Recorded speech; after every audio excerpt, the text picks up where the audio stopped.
So I'm going to be talking about the question that I had, which was, I don't think it was really in the book, or maybe it was, but it was about, does history really repeat itself, and what other event in history relates to this one, and not only by women being oppressed or low socioeconomic status, because no matter in what day and age, even today, you find stories about women being oppressed, the glass ceiling, people of lower socioeconomic status. They're gonna be those ones that are gonna be targeted at, and people are gonna try to make money off of them, no matter if it's a big corporation or family owned. Either way, people are just trying to make money. So what I decided to do was go back go back in time and see, is there any chemicals or elements or anything that really impacted people the way that radium did. Because radium, as in the book Radium Girls, you could see that it affected women since it was basically it began during the Great Depression. They couldn't find any jobs, anyone really, and people were losing their jobs, people were losing money. It was a depression, and this was something for the girls to do because, one, a lot of them were going to school and they were trying to make money, because since they were women, it was a little bit easier for them to get jobs, because in that time it was cheaper labor for women to be working. So it was an opportunity for these girls to basically, I don't want to say breadwinner, but provide for themselves in a way that probably someone in their family wouldn't be able to. And that's why I feel it was probably most likely the reason that these girls wouldn't be able to leave the job, and a lot of them did have to go back because there was no income, or there was a low shortage of income, especially with medical bills that would come in, and a lot of them had children, and it was just very chaotic. So the element that I had found that was interesting, because, well, I'm just going to say it out there. The element that I found that also impacted lives the way that radium did, probably to a little bit more extreme. I don't know, because I wasn't there. But it was in the Victorian era in Britain, so it was in the 1800s, which is not way before, but it was still a long time before radium for things to be known. That's what you would think, right? So the element that I found was arsenic. And when you think arsenic, you immediately think poison, because that's what arsenic generally is. So basically, it was used in the 19th century, and it was something that was cheap and readily available for a lot of people to be used as rat killer.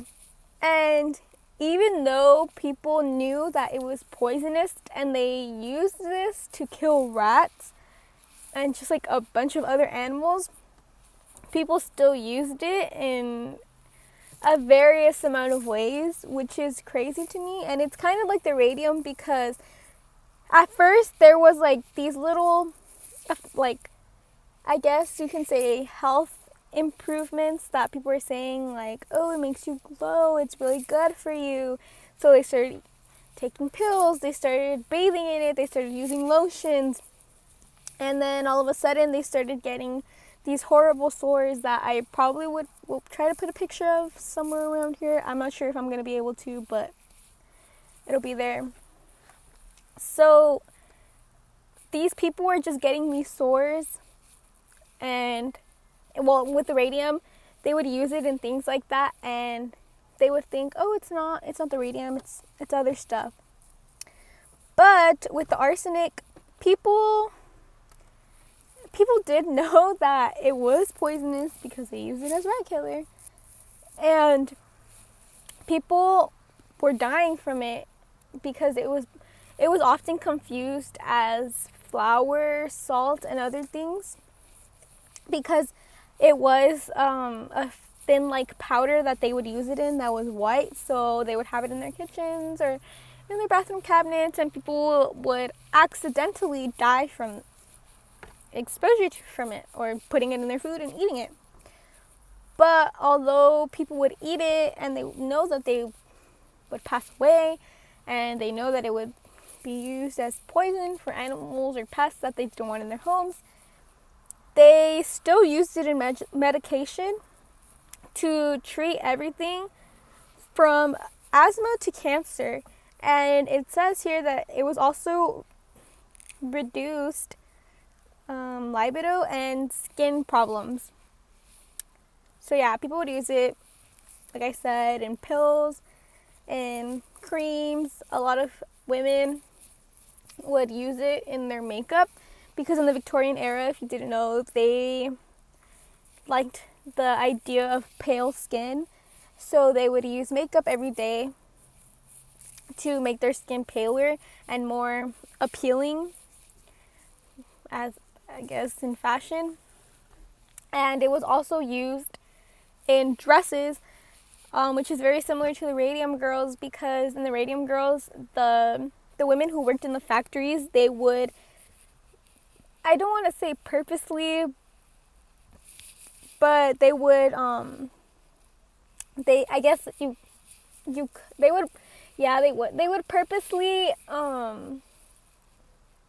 I can't find the word now. They would purposely wear their breast dresses, it said in the book, to when they would go home to make them illuminate. So they wanted that illumination, they wanted that glow, that green glow. And it's basically the same thing in the arsenic, because in the fashion industry, they would soak it in arsenic because it gave it this like beautiful green color, which I think I'm not sure exactly what the color is, but it's a type of green that I guess would glow. So yeah, and that green was made from a pigment of copper and arsenic. So yeah, they would use it in their clothes. And not only with the green, arsenic would also be used in bright yellows, blues, and the greens, which was good for Victorian era because people wanted this type of pigment, because back then they showed their wealth by colors. So if you used a green color, you were dressed in these bright, vibrant colors, it would be shown as a way of wealth. And I guess you can say that for the Radium Girls too, because they would begin living a little bit better than they usually would, and that was like a big sign that you had money. So basically, even though the arsenic was known as poisonous, and it was not a secret as to radium, where it was a little bit, since it was the women working in factories, I feel like they didn't really put in that time and effort to really figure out what was going on with the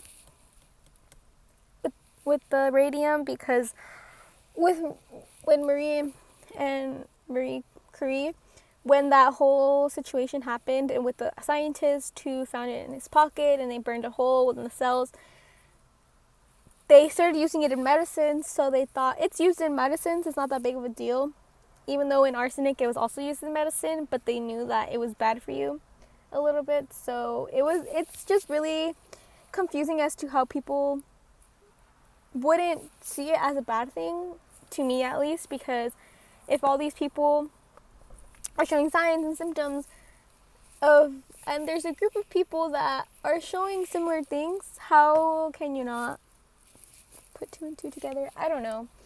But with the arsenic, a lot of people painted their children's toys with it, and it was used for cosmetics, medicines, and to murder people, because even though it was used in children's products and cosmetics and just the fashion industry in general, it was not hidden that you can use this to kill people.